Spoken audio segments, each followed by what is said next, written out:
정철진 경제평론가와 함께 경제 현안 짚어보겠습니다. 어서 오세요. 네, 안녕하십니까. 네, 안녕하세요. 뉴욕 증시부터 가보겠습니다.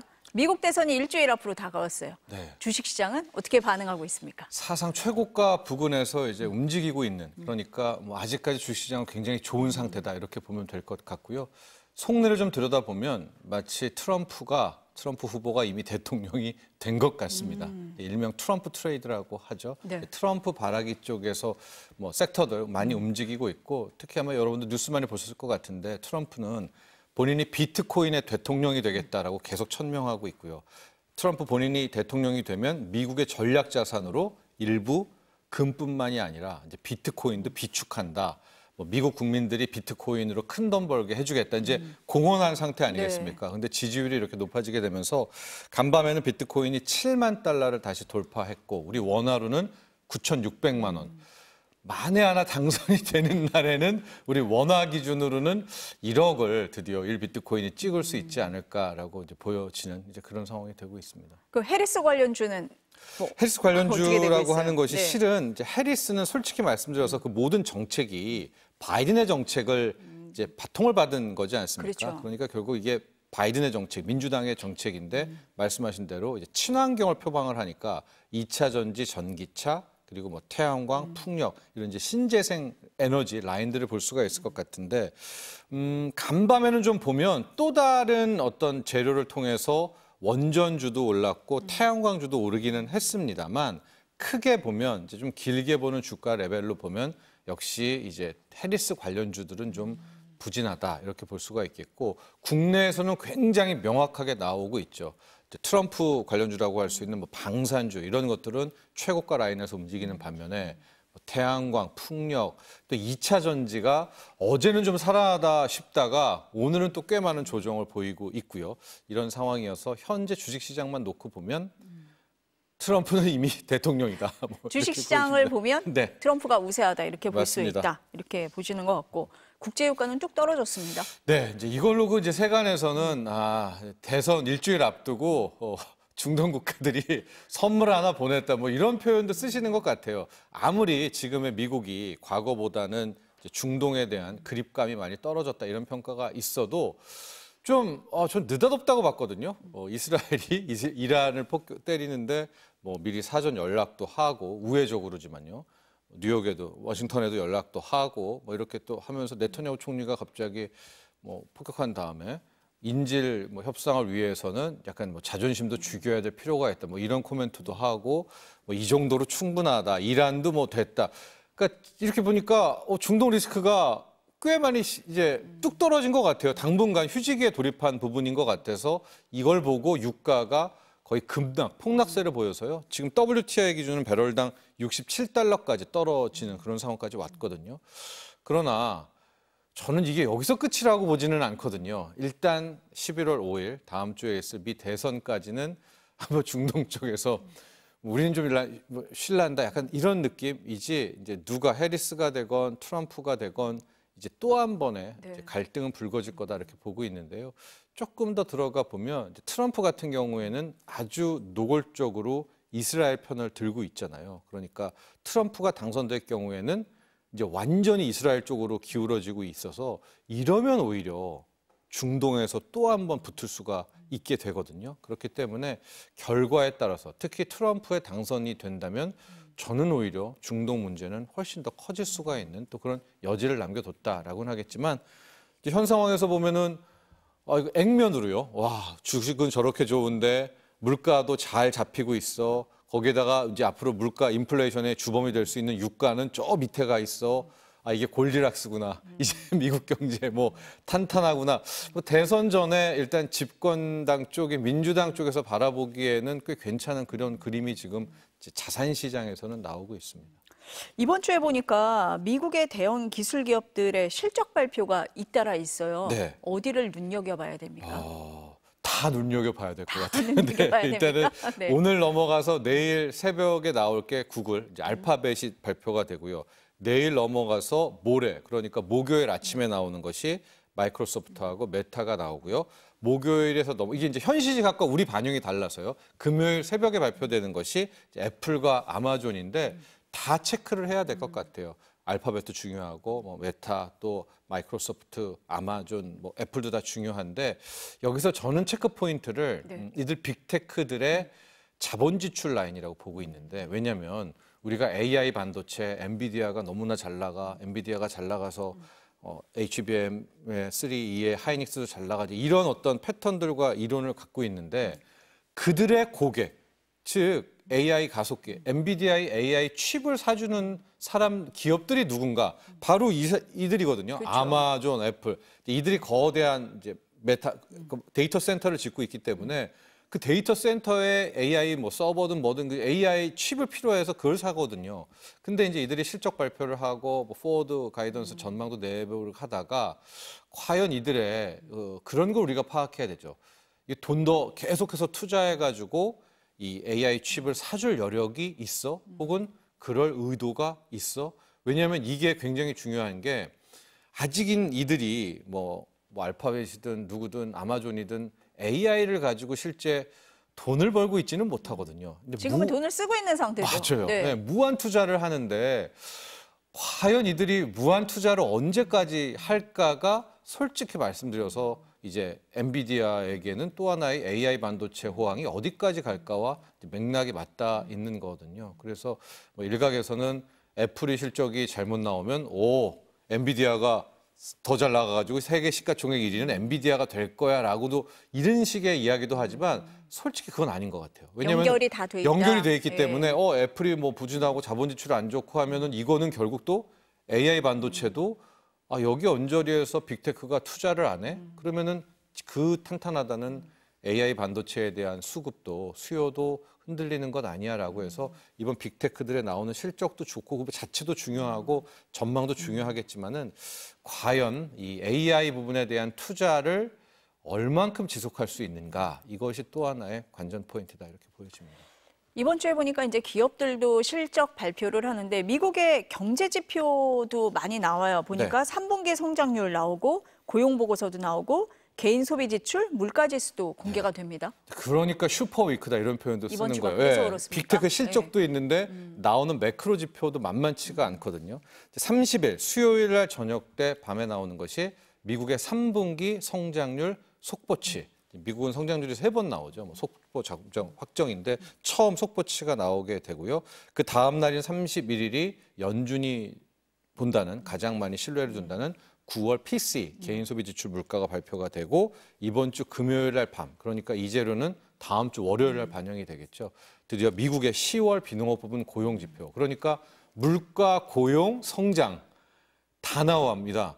그래서 크게 보면 이번 한 주가 지나면 미국의 대통령 빼고는 거의 연말까지의 모든 것을 좀 확인할 수 있다. 이제 그런 또 지표들이 나오게 되는데 3분기 성장률이 일단 앞자리가 3자는 나와야 됩니다. 이제 뭐 경우에 따라 3.2%를 보는 데도 있고 3%를 보는 데도 있는데 3%대만 나오면 오케이지만은 만약에 이제 앞이 뭐 2.9% 요 정도로 또 충격을 나오게 되면 우리가 지금은 솔직히 미국의 경기 부진, 경기 침체 다 잊어버렸잖아요. 이제 잊었어요. 그거는 없던 일을 됐잖아요. 네, 그러면 네. 또 악몽이 올려올 수 있는 게 이제 수요일 밤에 나오는 30일 저녁에 밤에 나오게 될 이제 미국의 3분기 성장률 속보치여서 저는 이제 PC 물가는 거의 이제 알죠. 왜냐하면 소비자 물가가 나왔으니까 2.1% 나오게 될 것 같아서 고용도 중요하겠지만은 저는 일단 맞닥뜨리는 게 미국의 이제 3분기 GDP 성장률이다라고 보여지고 있고요. 참고로 아니 미국은 분기 성장률이 3% 나와 우리는 0.1% 그렇게 하시면 안 되는 게 이제 미국은 연율 개념이고 우리는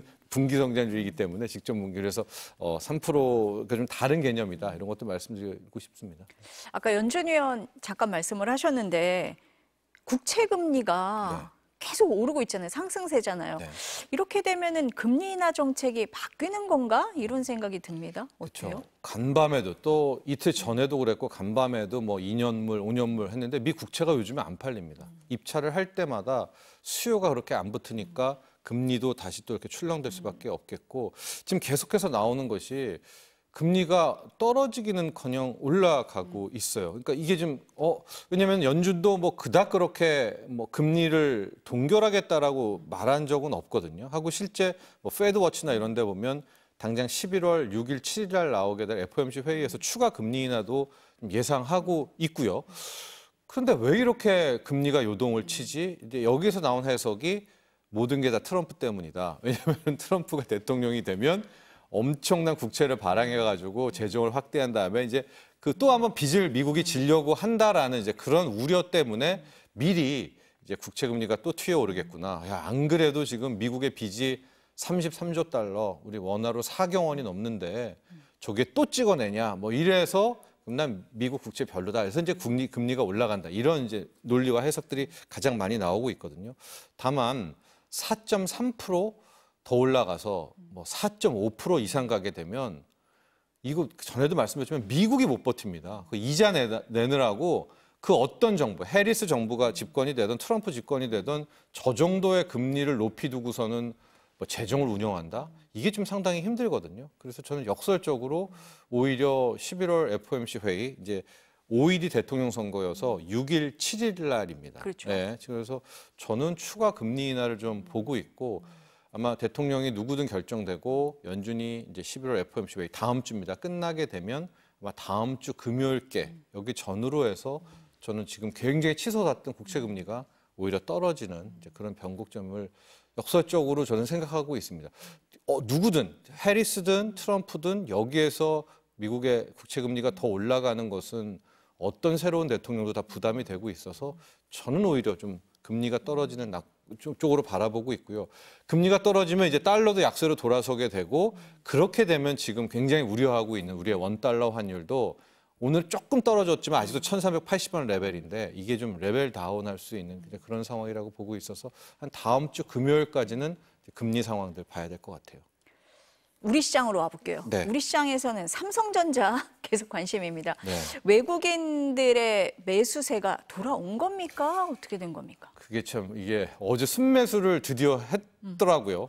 33거래일까지 팔다가 34거래일째 순매수를 했는데 이게 14만 주 순매수예요. 그러니까 이거를 순매수를 했다고도 말하기도 그렇고요. 또 매도를 한 건 아니죠. 샀으니까. 그렇죠. 그러니까 이것도 아니고 저것도 아닌 좀 그냥 애매하게 끝을 내면서 주가는 거의 한 3.9%까지 뛰어오르는 그런 상황이었기 때문에 오늘 한 번 더 봐야 되고요. 오늘 보니까 네. 2.6% 올라서 59,600원에 네. 끝냈다고 하거든요. 근데 이제 수급을 봐야 되죠. 외국인이 외국인들이 이제 어떻게 했느냐. 어떻게 했는지까지를 봐서 오늘 근데 또 팔았다라고 하면 솔직히 어제 그 14만 주 순매수는 약간의 좀 의심을 가져봐야 되는 게 어제가 이제 위클리 옵션 중에서 월요일 마감하는 위클리 옵션 만기일이었기 때문에 좀 의도적으로 주가를 띄어서 자신들 외국인들의 포지션에서 뭐 콜옵션 포지션에서 좀 수익을 낼 수 있는 좀 이런 좀 조작 아닌 조작의 가능성도 있기 때문에 네. 오늘도 사는지를 좀 봐야 되겠고요. 이틀 사면 되냐? 그렇지는 않습니다. 적어도 5거래일. 그리고 5거래일 뭐 10만 주씩 사면 되냐? 그렇지는 않고요. 지금 판 게 13조를 파는 거예요. 이 33거래일 동안. 네. 8월부터 해서. 그렇기 때문에 9월부터 해서. 그래서 저는 한 3조 원 이상은 사들여줘야 여기가 바닥이다라고 하고 있기 때문에 저는 지금 뭐 삼성전자를 아직은 끝이라고는 뭐 변곡이라고는 생각하지는 않고 있어요. 조금 더 봐야 된다. 많이 봐야 된다. 네, 네. 많이 봐야 된다. 근데 삼성전자 하면 따라다니는 게 엔비디아예요. 네. HBM 조건부 승인설 이건 뭡니까? 이게 이제 그래서 네. 어제 이제 그 의심이 간다는 건데요. 대만의 디지타임즈라는 곳에서 그 보도가 나오는 거예요. 이제 편입 자기네 공급 기관으로 삼성을 받아들였다 엔비디아가. 근데 이 뉴스도 애매한 게 받아들이면 받아들인 거잖아요. 근데 받아들이면서 조건부로 승인했다라는. 그러니까 기사도 좀 묘하고 그 디지타임즈라는 곳이 뭐 그닥 그렇게 신뢰도가 높은 언론은 아니거든요. 대만에서는. 그러니까 그 뉴스를 빌미로 어떤 좀 일부 투기 세력이 작전 아닌 작전을 그러니까 약간 의구심인데요. 네. 그래서 그 진위도 아직 밝히지도 않았어요. 삼성전자에. 이제 삼성전자 컨퍼런스 콜은 31일 날 있습니다. 네. 그러니까 이게 맞다면 아마도 31일 날 가보시면은 이제 이달 말일 날 네. 삼성전자 컨퍼런스 콜에서 네. 분명히 뭔가 메시지를 줄 수 있기 때문에 아직은 이 보도에 큰 신뢰를 주기엔 좀 힘듭니다. 지금 말씀하신 컨퍼런스 콜이 실적 발표 맞습니다. 말씀을 하시는 예, 거잖아요. 거기서 뭐가 나올 수 있다 이렇게 보시는 거예요? 그러니까 보통 이제 전에 나왔던 건 속보치가 나온 거고요. 이번에는 각 분야별로 실적도 나오면서 보통 그럴 때는 투자자들과 주주들과 소통을 하지 않습니까? 네. 그러니까 만약에 나온다면 이게 맞다면 이제 엔비디아로 들어갔다면 거기선 이야기를 해주겠죠. 그렇기 때문에 그때 좀 공식적인 코멘트를 지켜봐야 되겠다 이런 말씀입니다. SK 하이닉스 얘기를 해보면 네. 모건 스탠리는 이렇게 SK 하이닉스에 굉장히 가혹한 것 같습니다. 맞습니다. 어때요? 그 좀 약간 놀리는 듯한 뭐 그런 보고서였던 것 같아요. 네. 자신들이 틀렸다라고 뭐 갑자기 리드가 나오는데 그 틀린 게 뭐 엔비디아가 아니 SK 하이닉스가 이렇게 못할 줄 알았는데 잘해서 틀렸다라고 얘기할 줄 한 게 아니라 자기네들은 이번 3분기 때 훨씬 더 잘할 줄 알았는데 이거 잘하긴 잘했지만 자신의 기대치보다 못했다라고 해서 뭐 틀렸다? 약간 좀 굉장히 비아냥거리는 그런 보고서였고요. 더 핵심은 목표 주가를 원래 26만 원에서 12만 원으로 정말 우리 속된 말로 후려쳤잖아요. 네. 근데 12만 원을 13만 원으로 10,000원을 또 상향 조정하는 와, 이 행태를 좀 보면은 약간 그런 느낌 뭐 이런 느낌의 어떤 받아서 글쎄요 이게 모건 스탠리와 한국 반도체 부분 이 메모리 반도체에 대해서는 만약에 하이닉스를 그런 취급했다면 마이크론도 똑같이 그렇게 좀 혹독하게 취급해야 되는데 네. 유독 우리한테만 좀 가혹하거든요.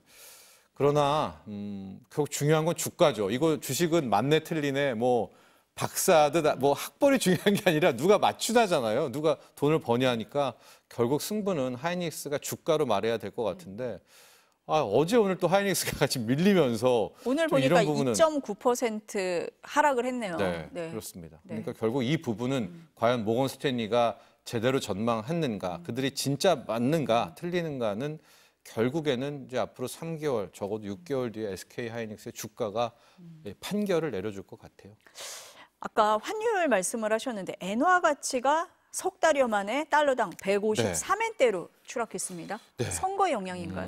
네, 전 이게 가장 중요하다고 보고요. 우리가 막 주식 얘기, 또 부동산 얘기, 집값 얘기를 하지만은 엔화의 향방이 키포인트다. 뭐 이게 영원히 키포인트가 아니라 현 시점에서는 이제 그렇다고 보여지고 있는데요. 아마 뉴스도 많이 보셨을 겁니다. 외전에서 얘기했는데 자민당에 일본의 자민당이 15년 만에 과반 획득에 실패를 실패했죠. 했죠. 그러면서 현재 이시바 신임 총리의 입지도 흔들리는 그런 과정이 되고 있는데요.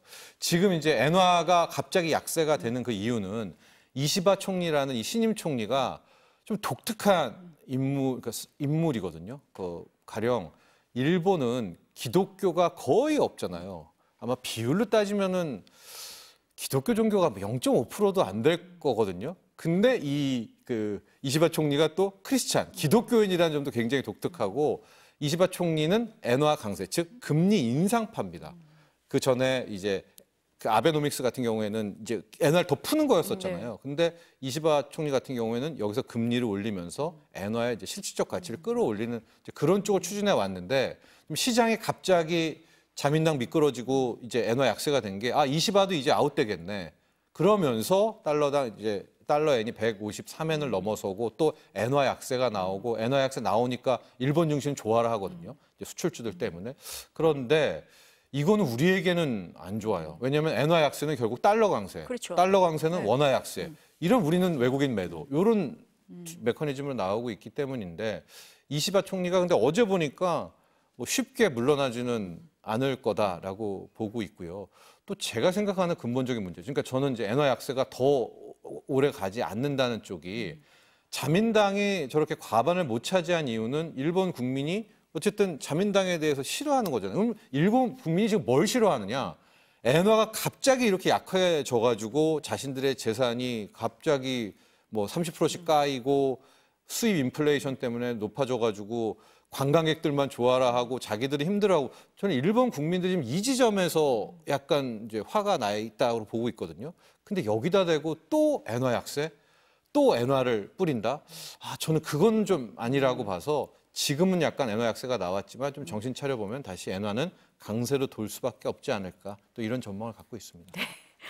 오늘 말씀 여기까지 네. 들어야 될 것 같은데요. 네, 감사합니다.